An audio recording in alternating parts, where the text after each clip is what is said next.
Hello, I am Novi Solano and you're watching Marines TV. John, after that second half display in particular, that must feel really hard to take.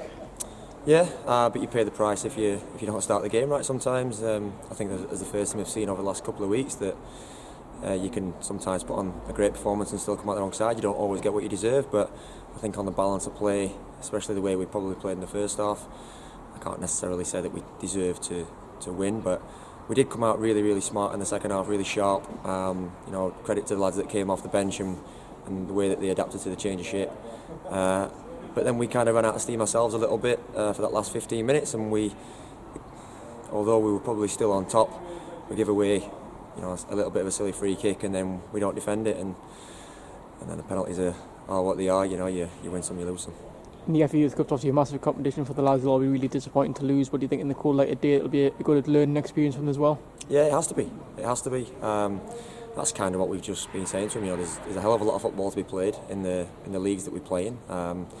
Their focus must be on becoming better every day, learning from this, and doing what everybody else at the football club in their position does. Strive to train with the first team. Strive to impress Lee and Graham, because this is their opportunity to maybe impress somebody else. Impress another team, another manager, and play out there in the lights. But it's over. All right, the Youth Cup run is over, and it is a shame, especially with the success the club's had in previous years. But yeah, if they go back and look at it, which we will, as we do, we'll sit down and go through the video, and we'll use as much as we can to help them learn about themselves and playing in the system. But yeah, they'll get better for it, hopefully. You made 2 changes at half time. Was that a reflection of you not quite being happy with what happened in the first half, and how pleased were you with the 2 lads who came on half time? Yeah, and again, don't get me wrong, it could have been more than 2. It's not just the 2 lads that came off that we weren't happy with. We weren't happy with a hell of a lot of things in the first half. We did have a long journey down. We didn't, it's not perfect preparation, but we've travelled down on a lovely coach. We've given them the freedom of foot. We've given them a good warm up. We made them completely aware of everything. But you've got to go out there and start the game as fast as you can. Shake that journey out your legs and mentally be ready for it. So to start the way we did and to play the way we did in the first half was just disappointing from so many aspects. And as we said, to really get ourselves going again, we spotted that we could have changed the shape. But the change of shape obviously needed a change of personnel. We've got a lot of lads on the bench that suit the 4-2-3-1 a lot better, or 4-3-3. And Charlie and Rob came on and were really impressive. Especially, that first half an hour that he was on, Charlie was electric. Showed exactly what he's about, and he was disappointed that he wasn't starting the game, and I can understand that.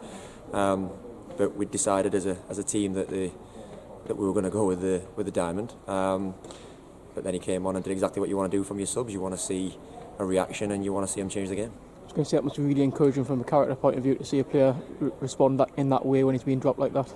Yeah, and I said that to him before the game. I've heard it said by Lee and Graham on numerous occasions to lads that they've maybe left out of a team, that if you are left out, and obviously you're going to be disappointed, but you need to hold on to that, and you need to channel that, and come on full of energy and almost prove us wrong.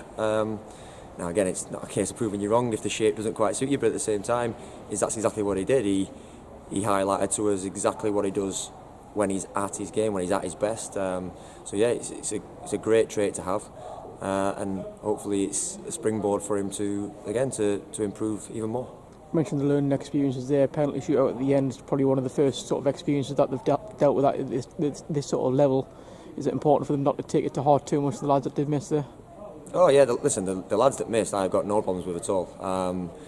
Everybody's been in a penalty shootout, I think, and everybody's been on the losing end of one. And personally, strangely enough, I've missed penalties and gone out of the Youth Cup doing it. So it's hard to stomach when you do it. But it is something that happens, and it's another opportunity to learn. They were brave enough to go and stand up there and take one after the journey, after the 90 minutes, and it's not just physical, a game like that, it's mental as well, especially conceding late in the game. But they were brave enough to go up, so I've got no worries about that.